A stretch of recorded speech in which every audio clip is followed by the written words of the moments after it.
আসসালামু আলাইকুম। সংবাদে আপনাদের সবাইকে স্বাগতম জানাচ্ছি আমি মিম। শুরুতেই সংবাদ শিরোনাম।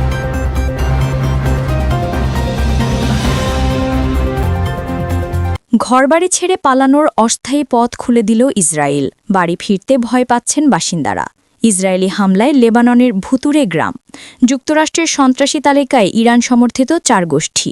প্রথমবারের মতো ইউক্রেনে অস্ত্র পাঠানোর অনুমতি দিলেন ট্রাম্প। জন্মদিনের শুভেচ্ছা বার্তায় নরেন্দ্র মোদীকে যা লিখলেন পুতিন ও ট্রাম্প। সুপ্রিয় দর্শক, এতক্ষণ শুনছিলেন সংবাদের শিরোনাম, এখন বিস্তারিত। ঘরবাড়ি ছেড়ে পালানোর অস্থায়ী পথ খুলে দিল ইসরায়েল। ডানে বামে সামনে পেছনে সবখানেই ধ্বংসস্তূপ, বোমায় বিধ্বস্ত ঘরবাড়ি, ছিন্ন ভিন্ন লাশ আর রক্তে ভেজা গলিপথ পেছনে ফেলে গাজা সিটির বাসিন্দারা এখন মরিয়া হয়ে ছুটছেন বাঁচার তাগিদে। দীর্ঘদিনের নৃশংস হত্যাযজ্ঞের পর গাজা সিটি থেকে পালানোর একটি অস্থায়ী পথ খুলে দিয়েছে ইসরায়েলের বর্বর সেনাবাহিনী, মাত্র ৪৮ ঘণ্টার জন্য।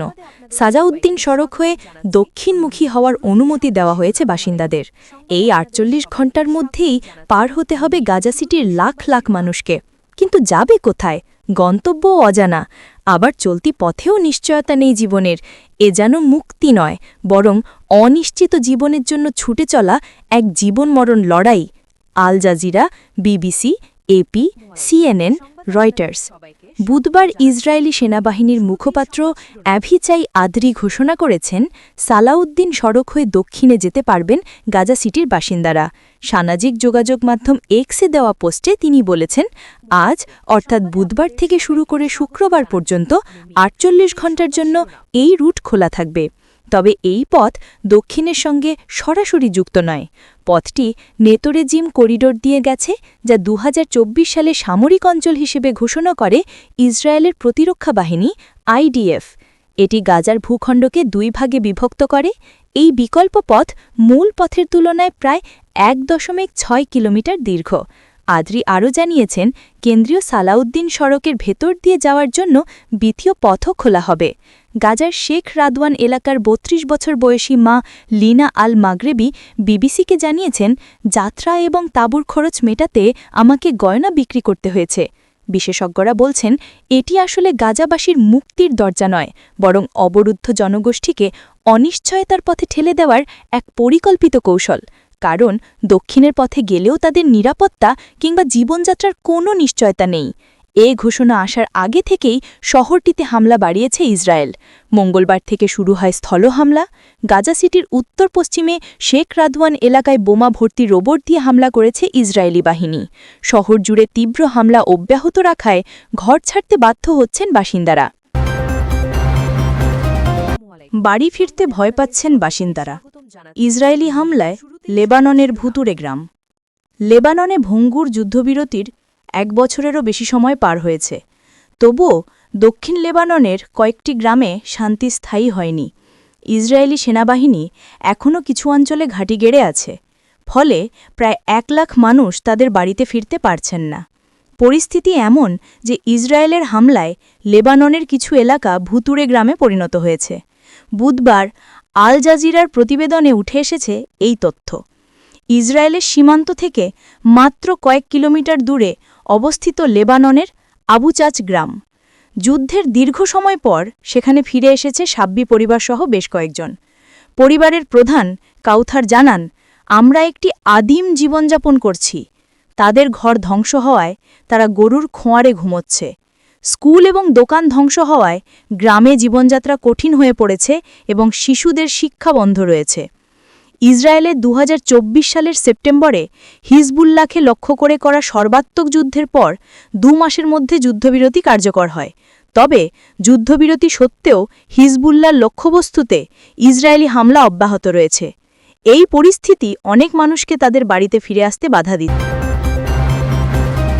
যুক্তরাষ্ট্রের সন্ত্রাসী তালিকায় ইরান সমর্থিত 4 গোষ্ঠী। মার্কিন পররাষ্ট্র সচিব মার্কো রুবিও বুধবার ঘোষণা করেছেন, 4টি ইরান সমর্থিত মিলিশিয়াকে বিদেশি সন্ত্রাসী সংগঠন হিসেবে চিহ্নিত করা হয়েছে। এই 4টি গ্রুপ হল হারাকাত আল নুজাবা, কাতাইব সৈয়দ আল শাহাদা, হারাকাত আনসার আল্লাহ আল আউফিয়া এবং কাতাইব আল ইমাম আলী। রুবিও বলেন, এই মিলিশিয়াগুলো বাগদাদের মার্কিন দূতাবাস ও মার্কিন ও কোয়ালিশন বাহিনী স্থাপিত ঘাঁটিতে হামলা চালিয়েছে। সাধারণত তারা নিজেরাই না থেকে ফ্রন্ট নেম বা প্রক্সি গ্রুপ ব্যবহার করে নিজেদের সম্পৃক্ততা লুকানোর চেষ্টা করে। প্রথমবারের মতো ইউক্রেনে অস্ত্র পাঠানোর অনুমতি দিলেন ট্রাম্প। যুক্তরাষ্ট্রের প্রেসিডেন্টের শপথ গ্রহণের প্রায় ৯ মাস পর প্রথমবারের মতো ইউক্রেনে অস্ত্র বিক্রির অনুমোদন দিয়েছেন ডোনাল্ড ট্রাম্প। মার্কিন প্রতিরক্ষা মন্ত্রণালয়ের আন্ডার সেক্রেটারি এলব্রিচ কোলবি ইতোমধ্যে ইউক্রেনে অস্ত্রের চালান পাঠানো সংক্রান্ত অনুমোদনপত্রে স্বাক্ষরও করেছেন।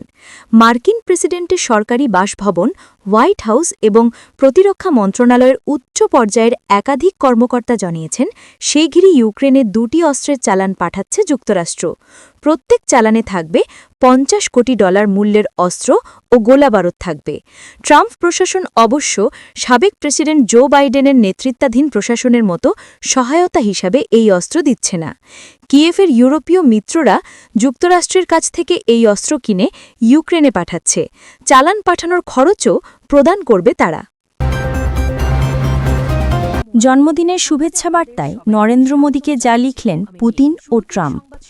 ভারতের প্রধানমন্ত্রী নরেন্দ্র মোদী আজ বুধবার ৭৫ বছরে পা দিয়েছেন। এ উপলক্ষে রাশিয়ার প্রেসিডেন্ট ভ্লাদিমির পুতিনসহ বিশ্বের বিভিন্ন দেশের নেতারা তাকে শুভেচ্ছা জানিয়েছেন।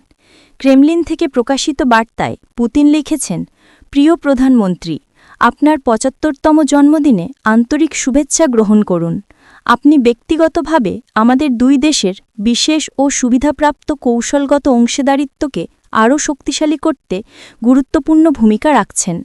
বিভিন্ন ক্ষেত্রে রুশ-ভারত সহযোগিতার উন্নয়নে আপনার অবদান প্রশংসনীয়।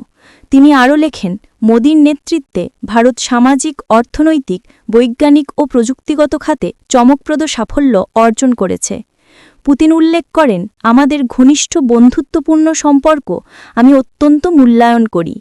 আমরা অবশ্যই দ্বিপাক্ষিক, আঞ্চলিক ও আন্তর্জাতিক ইস্যুতে গঠনমূলক সংলাপ এবং যৌথ কাজ অব্যাহত রাখব। প্রিয় দর্শক, এতক্ষণ আমাদের সাথে থাকার জন্য ধন্যবাদ। আমাদের চ্যানেলে নতুন হয়ে থাকলে অবশ্যই চ্যানেলটি সাবস্ক্রাইব করে দিবেন। আল্লাহ হাফেজ।